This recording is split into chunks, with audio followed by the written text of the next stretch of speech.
If you're looking for a book that just makes you know that there's hope in the world, that everyone can be a hero, you're going to love my next author. Trevor Ward wrote Freyan Legends, Heroes of Eagalia. And Trevor, we're glad that you're here, first of all. I'm glad to be here. What do you mean that anybody can be a hero? What's that mean to you? Whether it be big things like actually saving someone's life, like everyone defines a hero as, or Yeah. even just doing small things. Just a random act of kindness makes you a hero, right? Yeah, exactly. So when did you start writing this? Maybe 2015. Okay. So you've poured a lot of time and love into this. So Absolutely. this has obviously been your passion for a while.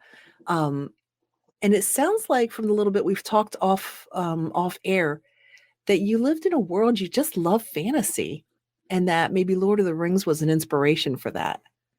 How did Absolutely. how'd you use that as a launching pad for this? Well, honestly, like most people, first I watched the movies. I didn't read the books until well after I saw the movies, at least a half dozen times each. Okay.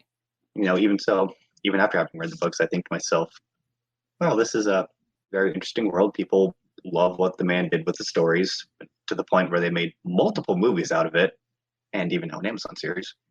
Mm-hmm. And I think to myself, hey, I want to do that too. So what was your life like? What was surrounding your world at the time that you were inspired to write this? Well, first of all, I've been introverted, quiet, kind of sitting in the back of the corner of the class, kind of just off doing my own thing, literally my entire life. Okay. I'm not a social butterfly. I mean, somebody inspired you to write this book. Somehow the seed was planted. There was a few teachers that absolutely supported me, yes. How'd they support you? What'd they do? Well, for one, he acknowledged that, I wanted to do this and he was super supportive. Like, yeah, you can do this. Encouragement goes a long way, doesn't it? Yes, absolutely.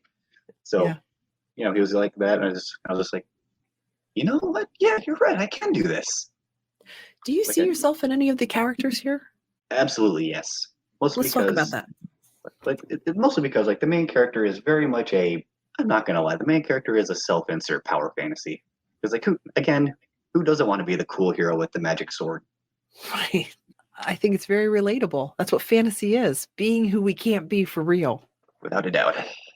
You really have poured your heart into this book. This is very much Trevor walking and living this. Absolutely. Trevor, you're very interesting. So, as an introvert, as someone who has just spent a lot of time in the shadows, what would you say? You realize that you're not the only person by any means, even who's probably listening to this interview right now. What encouragement would you give that person who's feeling incapable, insecure, unheard, unseen to get those stories that are in their head out onto paper? If you have the idea, go for it. Don't be afraid to mess up. Yeah. Because, that's what life is all about. Even when we do fail, mess up, we don't do something as well as we would have liked, nothing wrong with that. Learn from your mistakes and just keep going. My mind wanders a lot. And let me tell you, that is the understatement of the century. Because even while I'm at work, my mind is just racing with, man, what can these characters in this story do next? Because I have a lot of ideas. I cannot sleep at night because of this. That's another reason that I want to write stories, because I have all the ideas and nothing to do with them. So might as well make a story out of them. What do you do when you wake up in the middle of the night and you've got a thought? How do you handle that so you don't forget the next morning? I write them down in a list for later. You see that list comes together somehow? Does it all start to tie in at some point? Most of the time, even when I first conceive the very seedlings and foundations of a story, I pretty much already have a general idea of how I want the entire thing to go. With major plot points here, then later on, kind of fill in the blanks as I go. Mm-hmm. And about 5 years later, bada boom, bada bing, I got a book that I want to send off. Just a short 5 years later. You're playing chess as you're writing, Trevor.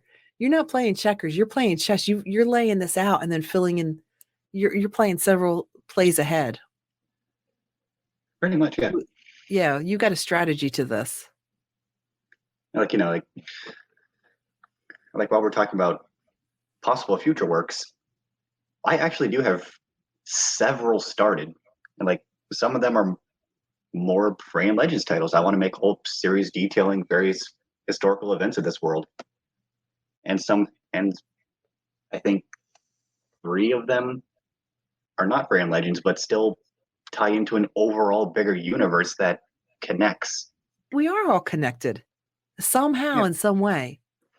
In some way, yes, whether it be by technology, because I have a pen pal in France that I've never met in person, and yet her and I have been friends for years. She's actually the one that inspired me to start writing Heroes of Eagalia specifically.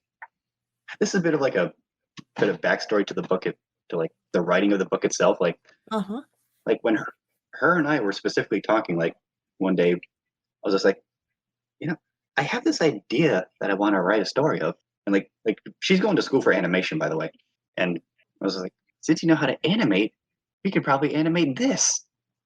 As we would go, she would like animate it. We would kind of make a webtoon out of it, because like every chapter would have served like as its own episode as well. Very episodic format. A pattern I'm still doing. What do you like about that formatting? Like, is it a nice, quick little read if you want it to be, but then it can be a bigger story if you have the time? Like each chapter serves as like its own mini story that ties into an overarching bigger story. Like each like separate and connected at the same time, which is that's an amazing option for the reader, because some of us don't have time to just sit down and read a whole book, but we jump on an airplane and to be able to read a chapter and get a whole message out of that. And then how cool to have the whole book tie in. Yeah. Going back to like our little webtoon idea. Like I had that thought of like, it might be difficult for one person to animate these 50 different things on her own. So we mutually agreed to, not do that. So we're still a little disappointed that was our only option, but it was for the best. So nothing to get too upset over. Yeah. You think she'll join you for future works? Well, I certainly hope so. Is she in the world also of, Lord of the Rings and that mindset? She's not nearly as much of a sci-fi fantasy nerd as I am. But that's balance. She brings a balance to, She's one of the few people that keeps me grounded in reality. Yeah. Would you say that writing was cathartic for you? Oh, yes, absolutely. How so? What did it do? Well, as it says in my unfortunately very cynical sounding author's biography on the back cover, which if I might go on like a quick side rant. Yeah, please if I had known they would have put the author's biography on the back cover, I would have described a tiny bit more of my life and made it seem like I'm significantly less cynical. What was cynical about it? What was cynical about it? Well, for one, I was kind of just going for a minimum word count. Mm-hmm. I didn't really want to do the biography in general, so I kind of just did it because I had to. What's the bio say? Do you know? Is it the one that says I was born in Grand Forks, North Dakota? Yeah, which now I know Grand Forks is not spelled with an E. I am 23. I was born in that city, and I spent my entire life thinking that city had an E in it. I just recently learned it does not